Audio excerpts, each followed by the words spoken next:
Today we're going to be talking to Stephanie Vokrel. She's the co-founder of Critical Transition Wealth Advisors as well as the Financial Knot.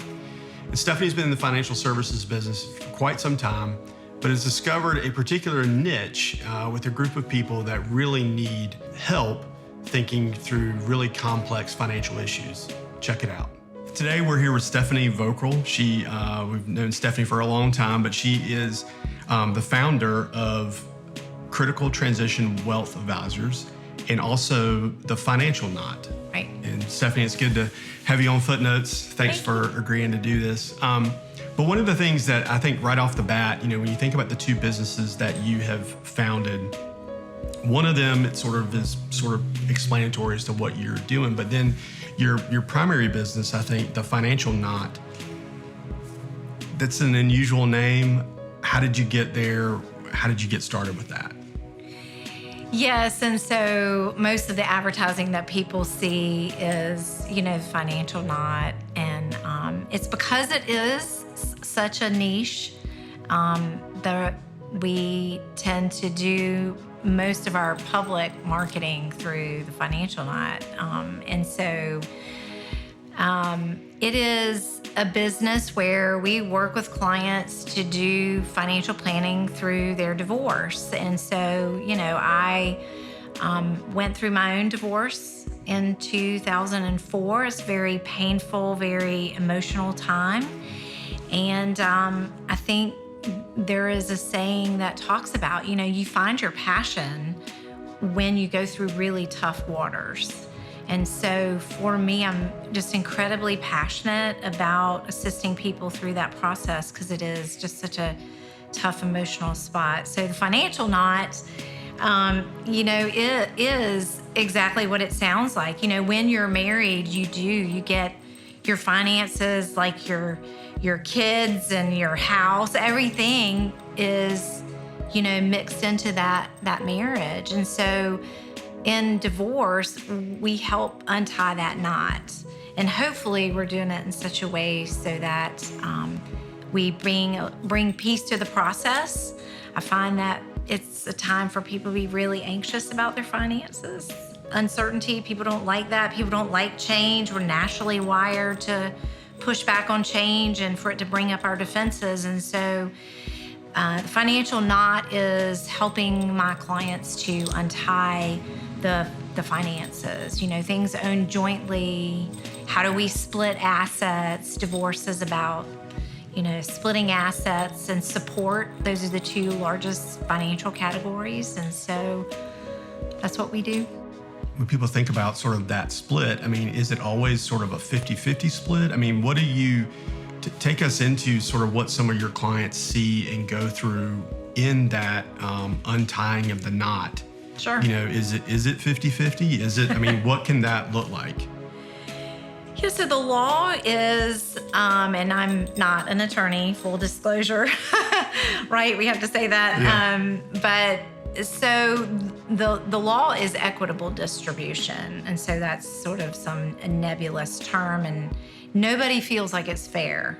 Nobody feels like it's fair. And so I always tell clients that going into it is it's gonna stink and you're not gonna feel like it's fair, but we're gonna make it equitable. We're gonna make it so that you understand what you have now, what you have the day after your divorce is finalized, and then we're gonna help you understand what this looks like 15, 20 years after your divorce through retirement. And so there isn't anybody else in the transaction of divorce, because divorce is a transaction and it is a business.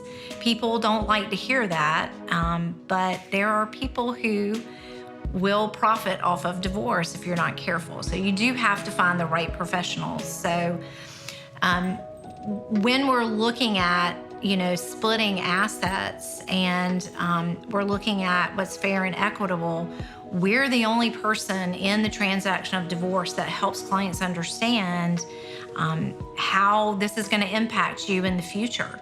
Nobody else, not the attorney, not the CPA you might hire to value a business, or to find out what your spouse's income is, or maybe you have a forensic CPA, to help you understand if somebody's hiding assets. Nobody in the transaction of divorce helps a client understand what's the smartest split for me. How do I split assets so that it's the smartest for my situation? Or what is it going to look like for me after divorce? And that's our job. That's what we do. And so we have clients who hire us who have complicated financials, and they want to understand that. And so many times we're working with their attorney. Sometimes they also have a CPA, and we work with them as well. So it sounds like, so you're guiding them through this process that takes time. Yes. But it also sounds like you're teaching them, you're helping them understand. Because I think one of the first things you said is they have to understand what they have. Right. Do you find that sometimes people don't have that understanding up front? Oh, absolutely. And it's not so much always that they've been married to someone who is, purposefully trying to hide assets or doing anything that is, unlegal. But it's just over time, if you're the primary financial person in the marriage, you're just naturally, when you open accounts or, you purchase property or purchase cars, you're going to be putting those things in your name. And so it particularly what I find in the dynamics of divorce is that if you do have a non-financial spouse, somebody who just doesn't, it's just not on their radar, they don't particularly think about it a lot or care about it that much, or finances stress them out, that can make the dynamics of the marriage, tough to talk about finances. Sure. And so there's just this natural, way of the dynamics of the marriage where the person just might not understand the financial side of things or have assets in their name. And so we either through their attorney, or if they're using a more amicable, process, and many times attorneys will agree to work together, we find out that information and we help them get an assessment of what is marital property. And so let's talk about that for a minute, because sometimes in a marriage you will have separate property. And that just means if you inherited an asset while you were married, or maybe you inherited it before you were married and then you got married, if you never used that money during the course of the marriage, if it always stayed in a separate account, or if you inherited it during the marriage and it stayed separate, maybe it's still separate property. And so we have to look at separate property, marital property. Where that gets complex is things like RSUs, stock options.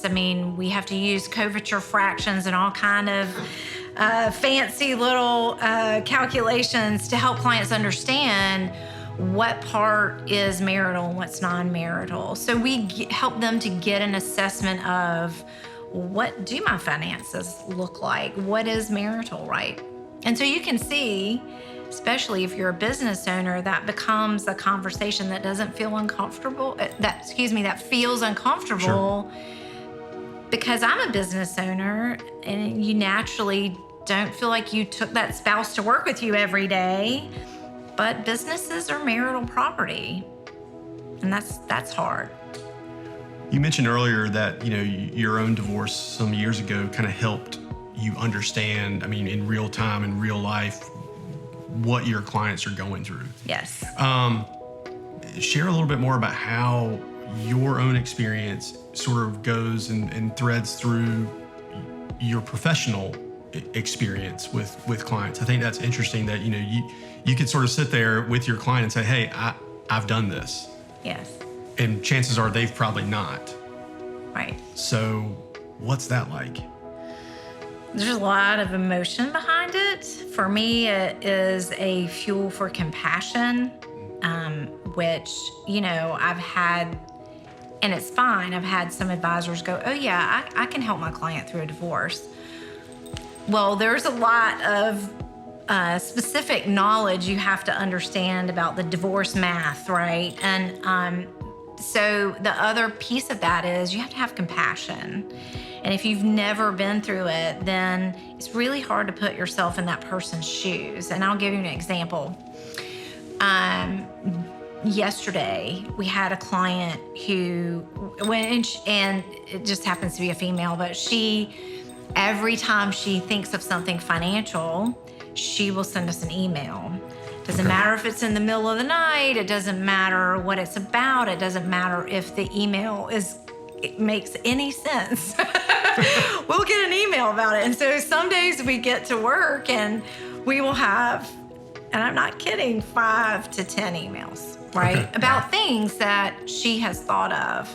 And so just a normal advisor, I think, would get really frustrated with that. And so I think we understand that, because when I went through my divorce, it's just a brain fog. You have so many things going on, and I don't know if you've ever been so busy at the office and stuff going on at home. There's just so much that you just think, I'm a Gen Xer, so I have to make my list, right? I have to write everything down. If you're not a Gen Xer, you're probably putting a list in your phone or something, but organizing makes you feel better. And so we try to help clients to get organized, to help that brain fog.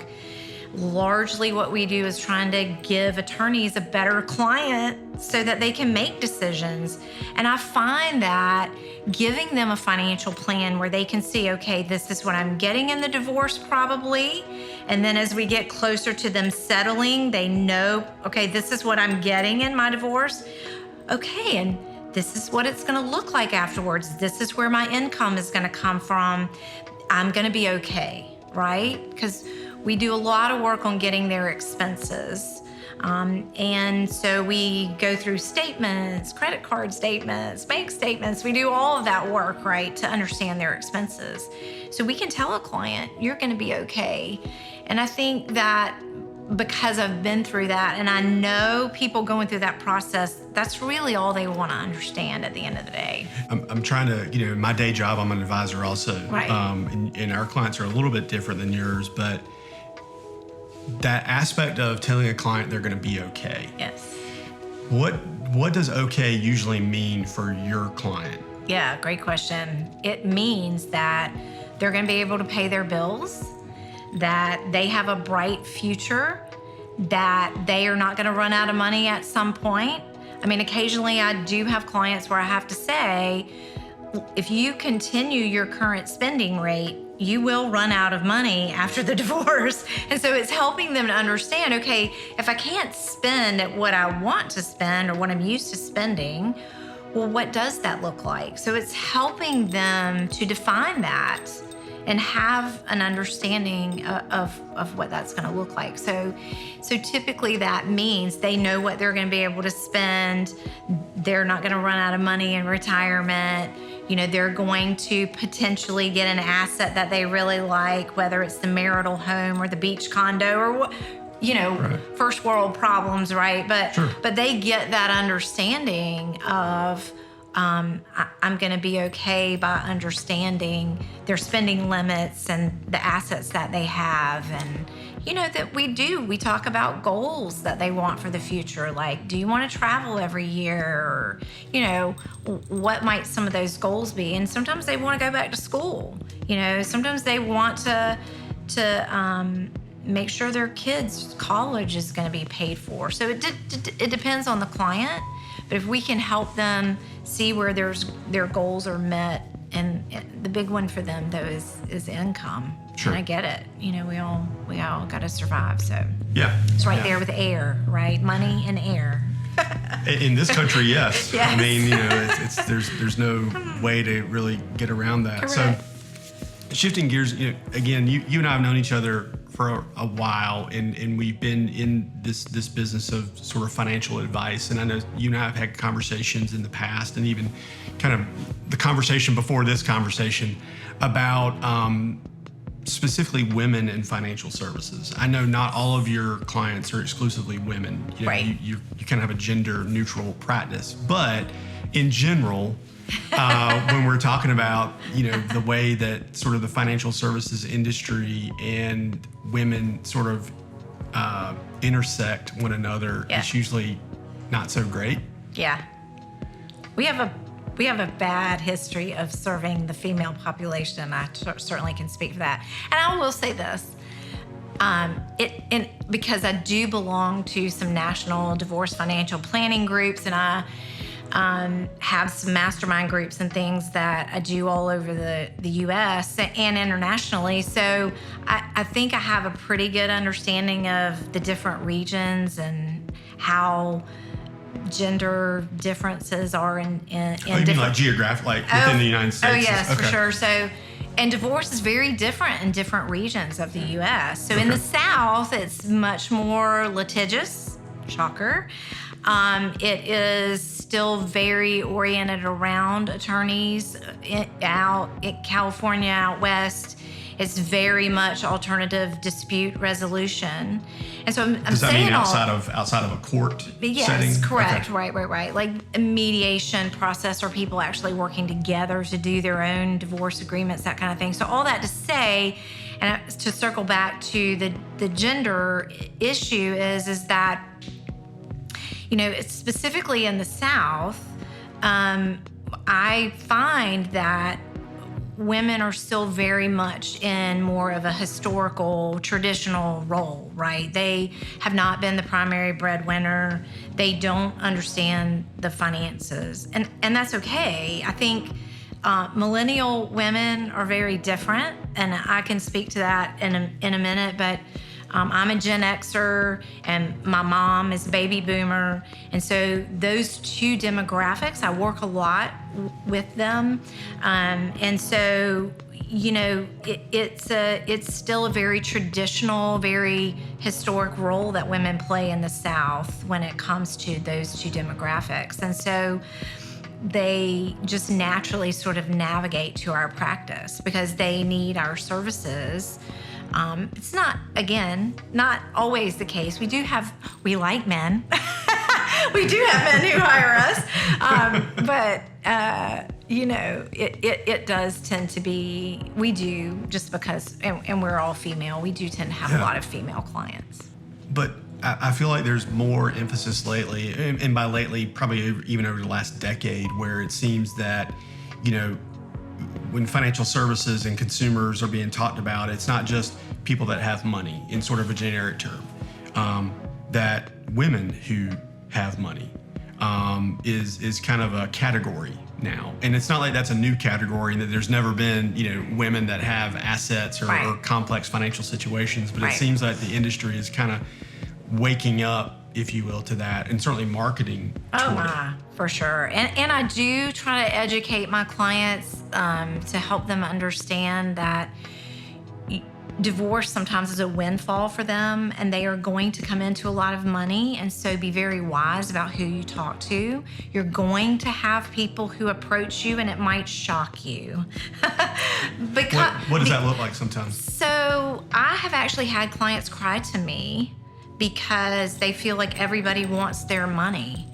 I had a client say, my cleaning lady told me that her husband is a financial advisor. She's like, everywhere I turn, people are trying to get me to move my money to them. And she was very offended by that. And so, it's something that I try to help them understand, that the financial industry has sort of capitalized, or at least they market to women as a demographic now. And so it can feel a little predatory to them at times. And so I feel like for us, women get they gain a huge amount of trust working with us through the divorce process. And it is a very natural thing for them to want to work with us post-divorce, Okay. in What does that look like? Right. So my wealth management practice, Critical Transitions, Wealth Advisors, we work with clients post-divorce. I mean, we will help them establish new accounts for the wealth that they have. But we're very high touch in that we help them work out their settlement agreement that they get through divorce. We will help them to set up bill payment systems, making sure their bills are on auto draft, helping them to understand why they need a budget, how that fits into, their everyday lives. Establish a system of, every third Saturday or whatever it looks like for you, taking an hour and reviewing your spending and are you in line with your budget can be very helpful. Some people just have never had anybody walk through that with them. So helping them post-divorce to figure out what does this money thing look like is very important. And so we're very high touch, especially in that first year. We get them to attorneys to redo their estate planning. So there's so much, particularly within that first year, that we will do for clients. Yeah, because it's like on the front end, I think, like you were saying with TFK, the financial knot, that's kind of before the stuff happens or while it's happening in terms of that Yes. transaction of divorce. And so Yes. It sounds like post-transaction, then that's where critical transitions can pick up and sort of continue running Absolutely. really for the rest of their life. I know that's kind of the goal, but I think it's sort of like, so it's like they had a financial identity that was maybe not attached to or combined with another person. Oh, absolutely. And so that changes, and now they Yes. have a financial identity that is just with Theirs, themselves. and they have to figure that out. And they What may does have this look dependent like? children or things like that are Right. kind of in the equation. So Correct. so you're kind of starting. Right. It's a And what new do life. they want it to look like? I think the exciting thing that we try to do for clients in that process is have what we call a vision meeting. You've got all this wealth. Well, So this is what do- after the transaction, after. and sometimes Okay, or before. depends on a client's state of mind going Okay. through the divorce, right? We have some clients who are like, oh yeah, let's talk about this. And we have some clients who are just having a hard time getting out of bed every day.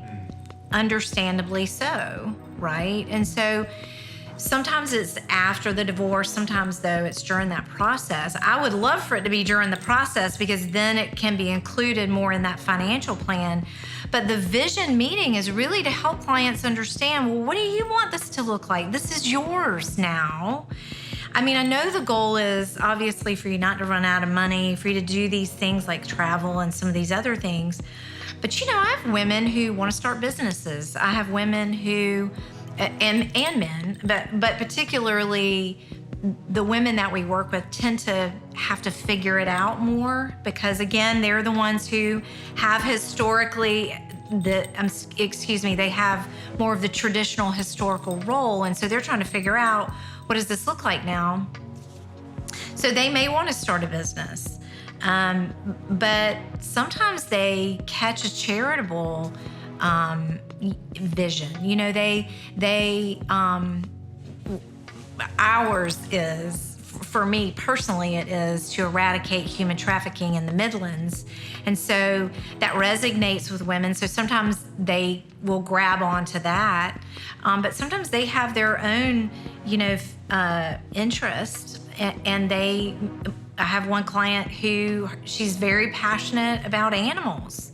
And we're working right now with Central Carolina Community Foundation to help her establish a vision more of what that looks like and have some specific charities. And so we do work with Central Carolina Community Foundation with clients too, as far as that goes, but just, helping them to figure that out. Yeah.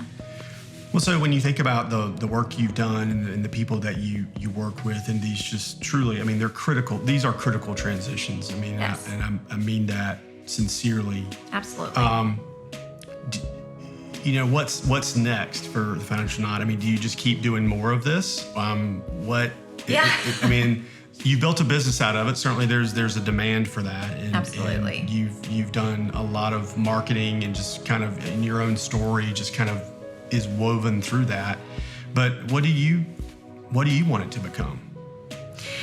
So we are very excited, obviously, about the growth. I know when you start a business, you don't ever get into it. I think, some people might. I don't know that I ever got into this thinking, I want to build an empire, but you certainly have to figure out, well, am I going to have a lifestyle practice or am I going to make this a business, And I think we have such a powerful message, and I feel like the work that we're doing is such good work. It's healing. It's very healing for our clients. And I think that there are more people who want to speak out about what they've been through and who want to have a platform. And so we're looking at a lot of different things. We have several partnerships that we're looking at, one with more on a national platform that just kind of came about the last 2 weeks that I'm really excited about. And so we're actually looking to expand into Charleston and Greenville particularly. But currently we're involved with a divorce group that is statewide. Vesta Divorce is a platform where we encourage clients to work collaboratively throughout the divorce process with the professionals that they work with. And so I have a team of professionals that I work with through Vesta Divorce, and it's statewide. And we do a lot of free online webinars and just trying to educate people about the process of divorce. So we have a lot of different partnerships, a lot of different things going on. So I'm really excited about that. And we'll see. I don't know, but we're hiring, and that's a little bit of a, as you know, a process. So yeah, we could do a whole separate show on hiring. And this is the cue for every business owner to go, oh boy, oi, yeah. Right? But it's a thing though. Oh gosh, and it's a wonderful thing. I've got our director of client service, Jesse Faircloth, who has been with me for 7 years, and we're looking to add more people to the team. So we're excited about that. A lot of these conversations that we have on Footnotes, there's a personal story that's driving sort of a business idea, and that's kind of broad. But I love it when people tell those stories, because I think there's so many people that are out there that they do have that experience or something that they've been through that they are sort of an expert in, right. For better or worse. Right. And it is interesting when people can sort of turn that, especially something that could be hurtful and painful and just a tectonic shift in someone's life, and spend some gold out of it. Yeah, for sure. I mean, in Critical Transitions Wealth Advisors, we do a lot of work with widowers and widows. And so it's another major life transition, because one of the statistics I heard the other day was like 70% of baby boomer women will experience being a widow. 70%. So it's huge. It's another reason women sort of gravitate, toward our practices. We get a lot of those clients too, and have a lot of compassion for that process. So yeah, well, it's cool to be in a helping profession. I mean, we're not doctors and surgeons and stuff, but really helping people through. I mean, this, and you learn a lot about someone. You probably learn almost everything about them when you start talking about their finances, their money. Correct. Absolutely. And there's so many things that get swirled into those conversations that are not just calculations or laws or whatever, and you really do get into someone's experience almost in a way that a doctor would. It's a different venue, but sometimes they have somebody who listens to them for the first time, and I think that it's very powerful.